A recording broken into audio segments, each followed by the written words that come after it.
friends, I am Himlata Gautam. Welcome to all students. Let's teach now. Today it is the main topic of curve of learning. तो friends आज मैं आपको अधिगम के वक्र के बारे में बताने जा रही हूँ कि अधिगम के वक्र किस तरीके से होते हैं। तो देखो फ्रेंड्स, ये बहुत ही मोस्ट इम्पोर्टेंट आपका टॉपिक है। क्या होते हैं अधिगम के पठार या सीखने के पठार या अधिगम के वक्र, एक ही बात होती है फ्रेंड्स, ठीक है।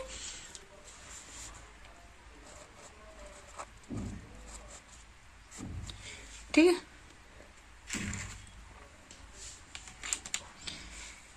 देखो फ्रेंड्स, सीखने की खोज है ना ब्रियान या हर्टन ने की थी। ब्रियान हर्टन ने की थी। आगे देखो फ्रेंड, अधिगम की मात्रा और परिणाम में लगने वाले टाइम, कितना टाइम लग रहा है हमें सीखने में, के मध्य परस्पर बंधन को, तो इस अधिगम को रेखांकित करने पर जो वक्र रेखा प्राप्त होती है उसे अधिगम वक्र कहते हैं या अधिगम का पठार कहते हैं। तो मैं आपको बता दूं कि प्रत्येक प्राणी के जन्म से लेकर कुछ भी सीखता है, कुछ भी सीखता है जन्म से लेकर, ठीक है। तो उस सीखने की गति हमेशा एक सी कभी भी नहीं बनी रहती है, कभी बढ़ती है कभी घटती है। तो उसी को मतलब जब वो गति बनती है ना तो उस गति को किसके द्वारा दर्शाया, वक्र के द्वारा दर्शाया जाता है। तो जो वक्र जो बनाया जाता है ना, उसी को क्या कहते हैं, अधिगम वक्र कहते हैं। प्रत्येक प्राणी की गति एक समान नहीं होती है। यह कैसी होती है, ये घटती बढ़ती रहती है, यह घटती व बढ़ती रहती है, ठीक है फ्रेंड्स। और देखो फ्रेंड, इससे क्या होता है कि फिर जब हमारा पेपर होता है ना, ग्राफ होता है, इसके द्वारा क्या होता है, इसको दर्शाया जाता है। किसके द्वारा, इसको दर्शाया जाता है ग्राफ के द्वारा। जब फ्रेंड देखो, जहां पर ग्राफ के द्वारा अपने सीखने को दर्शाया जाता है उसी को कहते हैं सीखने का वक्र। क्या कहते हैं, सीखने का वक्र इस पर दर्शाया जाता है। ऐसा होता है, देखो ग्राफ बहुत ही, उसकी लाइनें कैसी होती हैं, बहुत ही पतली पतली होती हैं, ठीक है। इस पर दर्शाया जाता है, ठीक है फ्रेंड्स। तो आगे देखो, देखो अधिगम के जो वक्र होते हैं, सीखने वक्र होते हैं, सीखने का पठार होते हैं, वो फिर कितने प्रकार के होते हैं, 4 प्रकार के होते हैं। तो देखो फ्रेंड, सबसे पहला जो हमारा वक्र होता है सरल रेखीय अधिगम वक्र या सरल रेखीय अधिगम पठार। इसको हम निष्पादन वक्र भी कहते हैं और समान उपलब्धि वक्र भी कहते हैं। इसमें सीखने की गति हमेशा कैसी रहती है, एक समान रहती है। देखो इस तरीके से रहती है, ठीक है फ्रेंड्स।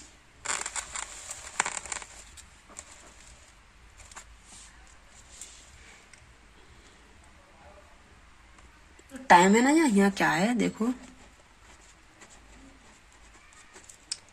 अभ्यास की मात्रा, ठीक है। और देखो ये क्या है, अधिगम की मात्रा। आगे देखो फ्रेंड्स, आगे देखो फ्रेंड, नोत्तर वक्र, घनात्मक वक्र या सकारात्मक वक्र, ठीक है। इसको हम वर्धनशील वक्र भी कहते हैं। देखो कैसे कहते हैं फ्रेंड्स, इस वक्र के माध्यम से सीखने की गति मंद होती है। सबसे पहले कैसी होती है, मंद होती है, कम कम कम कम होती है ना, धीमे धीमे होती है प्रारंभ में। फिर देखो बाद में कैसी हो जाती है, तेज हो जाती है। लेकिन बाद में सीखने की गति कैसी होती है, तीव्र होती है। कैसी होती है फ्रेंड, तीव्र होती है। देखो ये अधिगम की मात्रा है,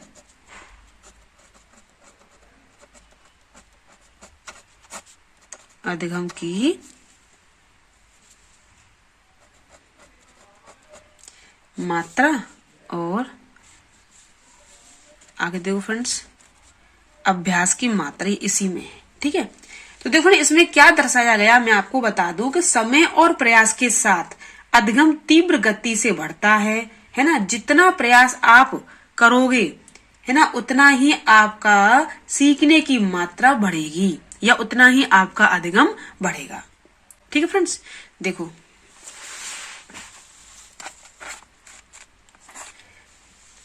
देखो फ्रेंड्स, समय व प्रयास, समय व प्रयास के साथ क्या होता है अधिगम, समय प्रयास के साथ देखो फ्रेंड क्या होता है अधिगम, तीव्र गति से बढ़ता है। देखो तुम किसी भी कार्य को करोगे तो कंटिन्यू करो तो हमेशा उसमें क्या आती है, गति तीव्र हो जाती है, तीव्र गति से बढ़ता है। ठीक है, क्या समय और प्रयास के साथ अधिगम कैसा बढ़ता है, तीव्र गति से बढ़ता है। जितना प्रयास करोगे, हमेशा याद रखो, जितना एक्सपीरियंस कर लोगे, जितना प्रयास करोगे उतना ही अधिगम बढ़ेगा। क्या बढ़ेगा फ्रेंड, उतना ही अधिगम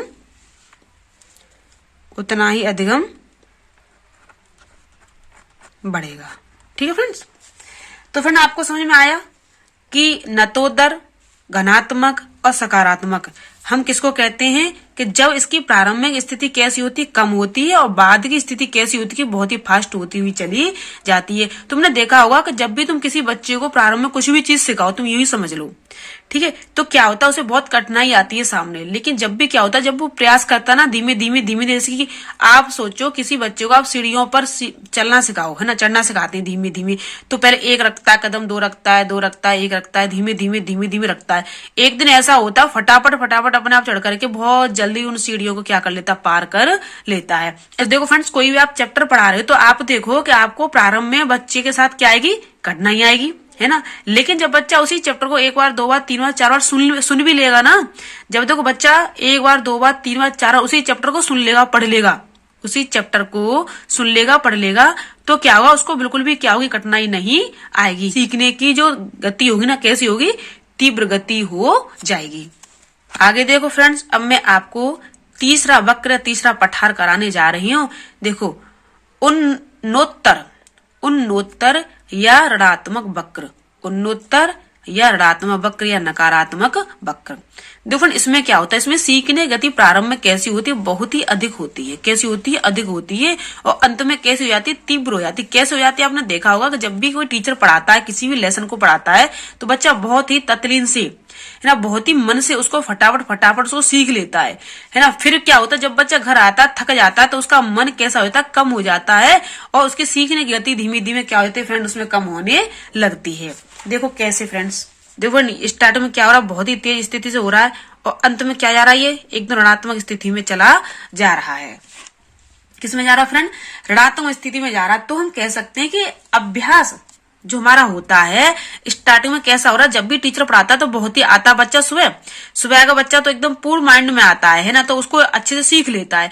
लेकिन जब बच्चा घर पे जाता है तो बोर हो जाता है, तो उसकी गति कैसी हो जाती है, धीमे हो जाती है, नकारात्मक हो जाती है। कि कोई दो व्यक्ति बात करते होते तो उनकी बातों को बच्चा कितना जल्दी सीख लेता है ना। जब वो घर पे आता है तो मुझे लगता है उसमें कुछ कैसा पठार सा आ जाता है, मतलब उस पर ध्यान देना कम कर देता है।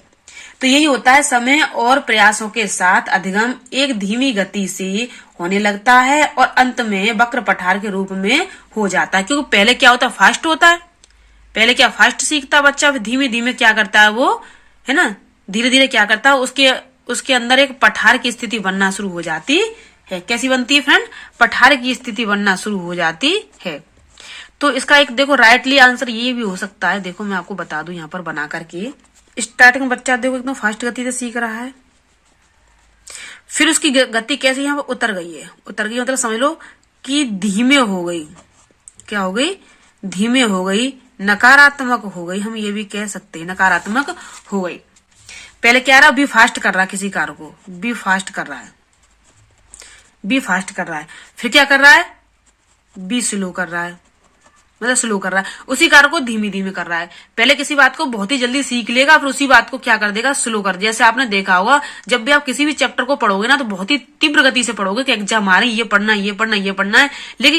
लेकिन कुछ समय क्या होगा, जब भी आप घंटे 2 घंटे किसी चीज को पढ़ लोगे, तो फिर आपके अंदर क्या आने लगेगा, पठार आने लगेगा। उसी पठार में क्या होता है, आपके अंदर स्लोली धीमे धीमे आप पढ़ते हो, और क्या होता है, यही धीमे धीमे पढ़ना क्या होता है, यही धीमे धीमे फ्रेंड क्या कहलाता है, पठार कहलाता है। आगे आता है आपका मिश्रित वक्र।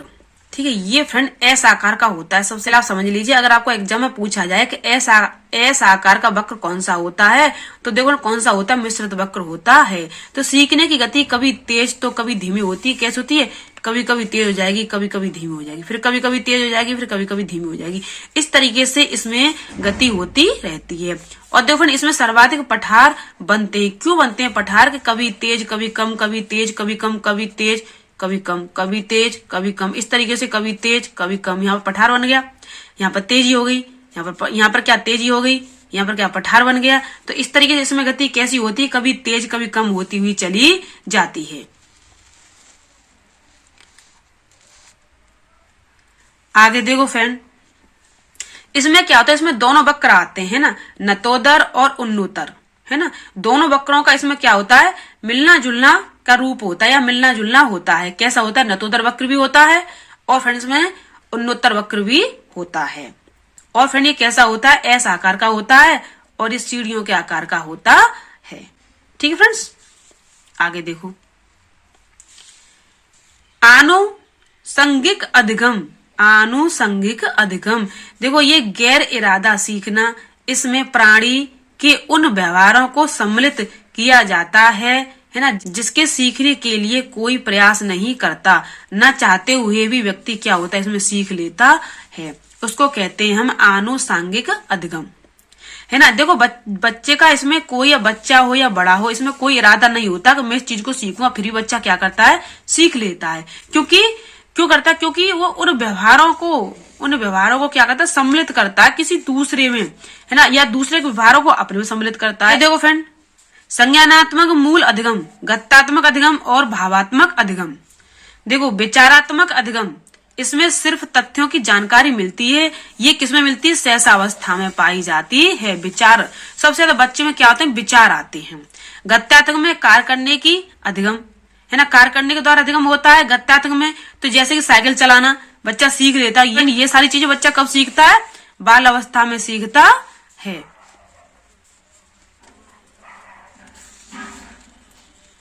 आगे देखो फ्रेंड, भावात्मक, देखो चिंतन, सोच, दृष्टिकोण में परिवर्तन, ऐसी चीजें बच्चे के अंदर कब आती हैं, ऐसी चीजें बच्चे के अंदर फ्रेंड कब आती हैं, ये सारी चीजें बच्चे के अंदर किशोरावस्था में आती हैं। ठीक है फ्रेंड्स, सीखने के पठार या अधिगम के पठार, है ना, किस तरीके से होते हैं, क्या इनकी गति होती है। देखो जब हम कोई नई बात सीखते हैं, है ना, जब हम कोई नई बात सीखते हैं तब में सीखने में लगातार उन्नति नहीं करते। लेकिन अगर हम लगातार उन्नति करें तो फ्रेंड हम बिल्कुल भी नहीं भूलेंगे और हमारे अंदर पठार की स्थिति भी नहीं बनेगी। तो हमारी उन्नति क्या होती है, कभी कम, है ना, कभी अधिक होती है। कुछ समय बाद एक ऐसा अवसर आता है जब हमारी उन्नति बिल्कुल क्या होती है फ्रेंड, रुक जाती है। कैसी होती है, रुक जाती है ना। तो सीखने में इस प्रकार